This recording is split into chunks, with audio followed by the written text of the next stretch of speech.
My wife is cheating. Help me. Part 2. I had an inspiration.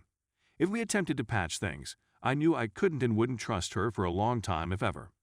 I discovered the one thing that may even begin to make me think that maybe she wants to be with me for me and work on our relationship, rather than staying with me for what I can do for her. I asked her whether she would be willing to sign a postnuptial agreement. I'll have to consult with a lawyer, but if she agrees to sign a contract stating that if we divorce, even if it's not her fault, she gets nothing. There will be no alimony, no property save for a few items that are obviously hers, her computer, clothing, jewelry, etc., and no child support. Because I've gotten a few comments about it, let me clarify. I wouldn't stop supporting my daughter or keep her away from her. I'd just like to avoid court-ordered child support and give her X amount to support my daughter based on how long she has her at any given time, rather than X amount per month. I'm not sure how that would work, which is why I need to consult with a lawyer to make sure I can do it that way. I have more ideas, but I won't put them here since she could see them, and those plans include her not knowing about them. I may release them eventually, but it will be a long time. At this point, if the postnuptial agreement goes as planned and she signs it, I'd be willing to try to work things out. I know a lot of you are going to be upset by this. Perhaps she is deceiving me. Perhaps she is simply a jerk. But I knew her before she did this. I knew her before our marriage went downhill. I don't believe she did it for the sake of having with someone else. I don't believe she did it because she dislikes me. I believe she did it because he was saying her the same things I used to tell her when we first started dating. I believe she misses what we used to be, and although we will never be that again, this will go one of 3 ways. Either we attempt to work things out and it doesn't work out, or we divorce. We attempt to straighten things out, but she continues to cheat and we divorce. Or we attempt to work on things, to repair difficulties we've had with ourselves and our marriage since we first met, and our marriage and relationship will be stronger than ever. That's what I'm praying for. I adore you too. You are fantastic. The outpouring of love and support has been incredible. I'm still reviewing every high-level remark and communication that comes in. Shout out to the guy who gave me my first gold, and a big thanks to the guy who gave me my first platinum. Please keep in touch and let me know what you think. I know many of you may be sad or dissatisfied with my choice, but I have to do this for me. I just wanted to add something to my most recent update. She has horrible self-esteem problems. She has a negative self-image. She's also quite introverted and doesn't interact with many people. This is the first job she's had in years where she's had to interact with other people. Of course, this does not justify anything, but I thought it was pertinent. Update 5. I'm now seated at the bar, sipping on a Jack and Coke. So we spoke about it. We attempted to sort things out, and things looked to be improving. Then she stated she wasn't sure how she felt or if she wanted to try. We chatted some more, and she said she was willing to give it a go. We attended a therapy appointment with a therapist on Wednesday. The counseling went something like this. She complained that she didn't receive enough out of the marriage and that I didn't care or speak to her. The therapist asked her some questions, and she essentially said she could see I cared and spoke to her, or try to anyway. The therapist emphasized to her that it wasn't because I didn't care, as she admitted, but that she was unhappy with it and didn't know what she wanted. She had made up her mind about what she wanted.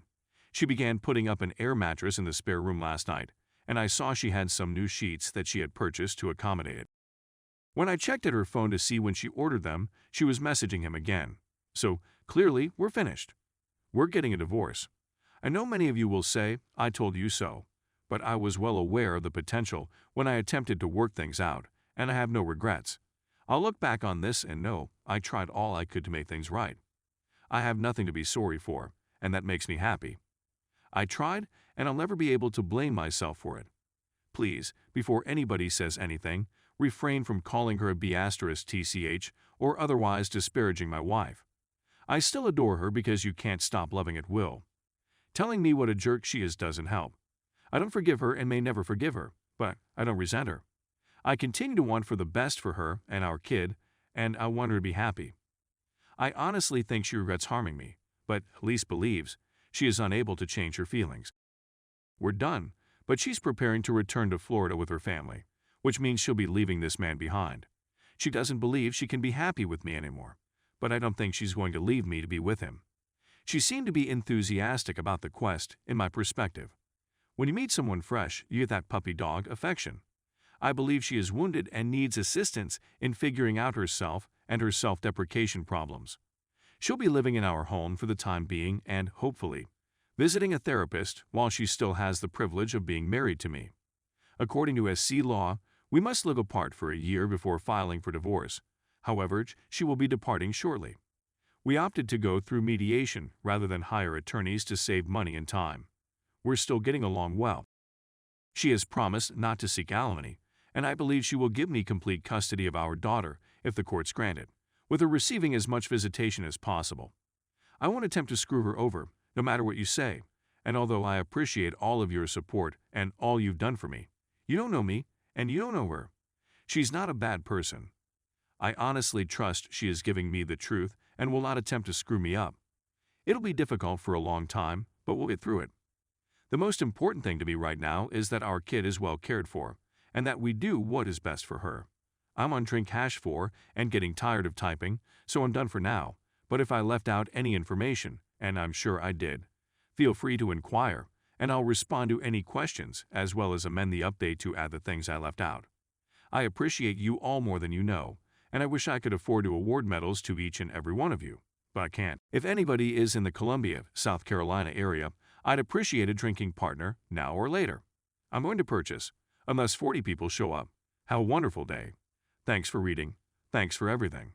You're amazing. Update 6. I need support. I need advice. I don't know what to do. I, male 23, have been married to my wife for just over 5 years. We have a 4-year-old daughter. I've had my suspicions for a week or two that my wife was chatting to someone and or cheating on me. When I arrived home last night and she was sleeping, I examined her phone and verified my concerns. She's been texting a coworker, and the messages over the last 2 days, prior texts were deleted, have varied from both of them expressing I love you to making preparations for him to come to my home today while I'm at work. While they did not explicitly state that they would have, it was strongly inferred. There is indication that previous activities have already occurred. I'm now seated at a Waffle House after phoning in to say I'm not coming in. If he does come over, I'm going to attempt to gather evidence of the visit by observing when my alarm is armed/disarmed through the app on my phone. According to my study, if the marriage ends in divorce and I can show she committed adultery, she will be ineligible for alimony in my state. I could prevent them from having by coming home and addressing her before it occurs. But this may cost me a lot in the long run if our marriage fails. I adore her and don't want our relationship to end, but I don't see how I can forgive her for this. Even if I faced her today, I'd always feel the same way as if she had with him. This is really painful. I adore her more than anything else, and I had a hole in my chest and lead in my stomach. I'm physically hungry, but I can't force myself to eat since I'm sick. I can't stop trembling, I can't think clearly, and I feel like a piece of me has been torn out. I'm frightened of what this will entail for my life, and more importantly, for my daughter's life. I'm at a loss on what to do. Update 7. Need advice from an officer. My wife is cheating on me and intends to have the other man over while I'm at work today. I've decided to take the day off. I have the messages they were exchanging, which included chats with I love you, and a plan for him to come over today. My aim is to periodically check to see whether his automobile is still there. If I see him, I'll snap photographs of his license plate as proof. I'd want to enter the home if he's there to get tangible proof of adultery, but I don't want any violence or the possibility of being accused of lying or doing something I didn't do. If he is there, I intend to phone a LEO and ask them to accompany me to my home, guarantee there is no violent conflict, and that he departs my house. According to another Redditor, I would be warned/cited for wasting police resources/time. Would you support or oppose this plan? Do you have any suggestions for an alternative?